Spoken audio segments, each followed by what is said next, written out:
Hey everybody, it's Jason Blaha here, and once again it is time for my client Carter's vlog. And we had a good training week in terms of progression. We did run into some inflammation problems. I'm going to need to adjust his training accordingly to work around it just a little bit. And he said he started getting some inflammation on his max effort squat this week. But we started off with a football bar bench, and it looks like he said he got 310 there. We got a 310 pound football bar bench, which is a PR for him on that bar. And then of course I had him do some rep work there. So for people who are wondering what's going on with the little block, because his football bar is cambered and we're just trying to get a normal range of motion one, he went ahead and put that block into place and strapped it on to put it to that range of motion, because we're not trying to overstretch that this week. We could work it in that way, but that's not what we called for. Also, he's doing a little more lat pull down and some machine stuff for his lats and upper back at the moment. Because again, sometimes pull-ups aggravate him, and this is kind of the thing we run into with some masters lifters, particularly ones with different demands with their profession and stuff. So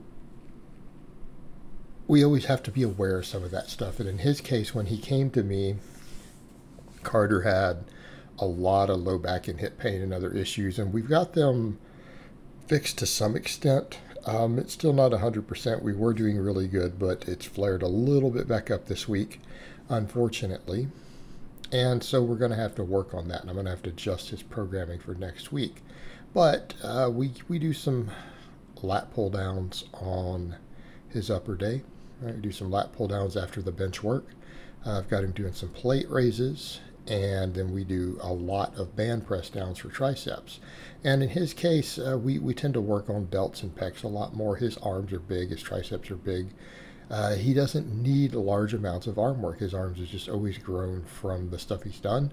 And right now we're focusing on just tendon health. So we're tending to do a little bit more band work at the moment, before we start working in other movements. But in his case, things like pecs tend to limit his bench. He doesn't really have a tricep weakness. Unlike some other lifters that I have where we have to focus on them more, he isn't one of them. He's one of the guys that we really need to work pecs. So we used this and count it basically as like a cambered bar. We decided to do this bar this week for some ME work, and like you said, we ended up getting, I think, 315 with it, but he said his hip really started getting inflamed as a result of this, and then he noticed it afterwards further, when we did a deficit deadlift, because he ended up doing a deficit deadlift with 365.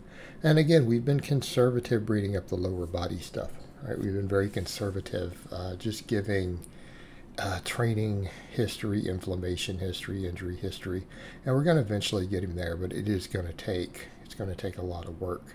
But the thing we're noticing here is that sometimes we have to stabilize stuff. Some of the narrower stance stuff aggravates his hip, a little bit more. On lower days, of course, for him, we also do some one-arm dumbbell rows. So that in his case, we do some pull downs, we do dumbbell rows between the 2 days, just working the back from a couple different angles. Again, good idea to do. All right, in my case, I might be doing mostly all rows now, but in his, we're doing both vertical and a horizontal pull.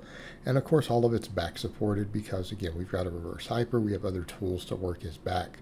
We're not wanting to use rows to do it, right? So no need for us to do that. So we're choosing not to. But yeah, so I'll show you guys a couple different sets of these. But I think this also highlights what I meant about his tricep development, right?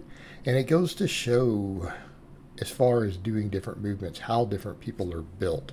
And I think that's something that we have to look at when it comes to genetics. And people say, I thought you say people aren't unique snowflakes. Well, they aren't.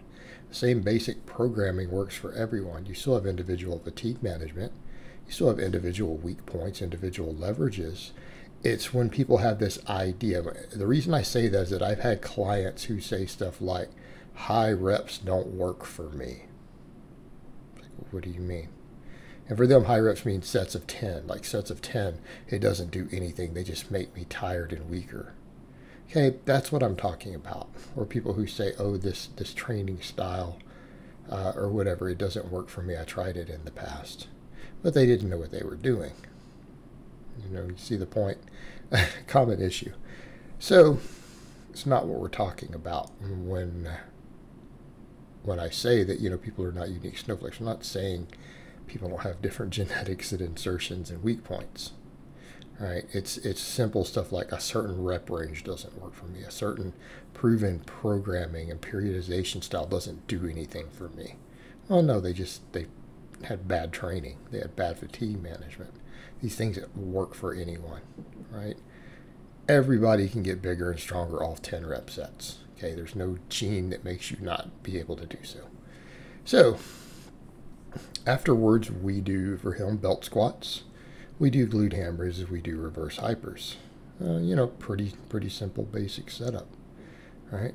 Very simple setup. Although we're still a lot weaker than I'd like on the reverse hypers, and that, to me, speaks volumes about what's going on here, because he can crank out these glute ham raises, right? He's got hamstrings. He's got some hamstring strength. Okay, we get to these reverse hypers. He struggles. He struggles to move, even a fairly lightweight for a lot of reps. So this is something we've noted when looking at these movements as far as Carter's weaknesses go, right? What does this mean? It means we probably have weak erectors, possibly weak glutes. How's it going to contribute to things like his hip inflammation?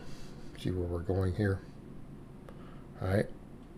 It's going to compensate on certain movements to make up for this, and then he ends up with inflamed hips. All right, so what happens? So we get over to his dynamic effort a lower day. I don't think we got footage this week for his dynamic upper.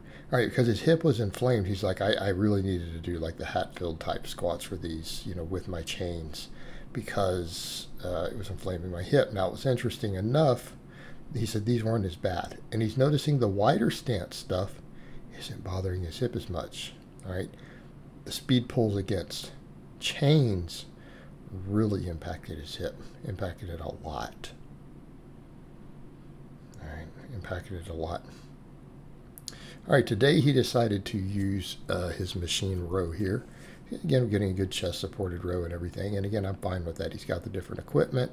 As long as we are working the muscles, I don't really care if he uses a machine versus uses dumbbells, okay, ultimately. And he can rotate between those, because at the end of the day, they're not that dissimilar in this case. We could make the case for certain benefits with the dumbbells, which I've made in the past, of why dumbbells can do a lot for hypertrophy, for multi-joint exercises specifically, but it is tit for tat. Although he again did all this stuff and then said, these felt good, all these other movements felt good. He goes, in the reverse hypers made my hip feel a lot better. So the issue we're getting to is getting that blood flow to everything. All right, we need to get that blood flow to everything for him.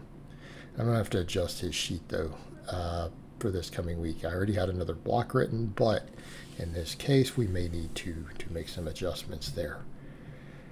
All right, guys, but that's really all I have to say on that today. I hope it's been informative, and I'll talk to you guys next time.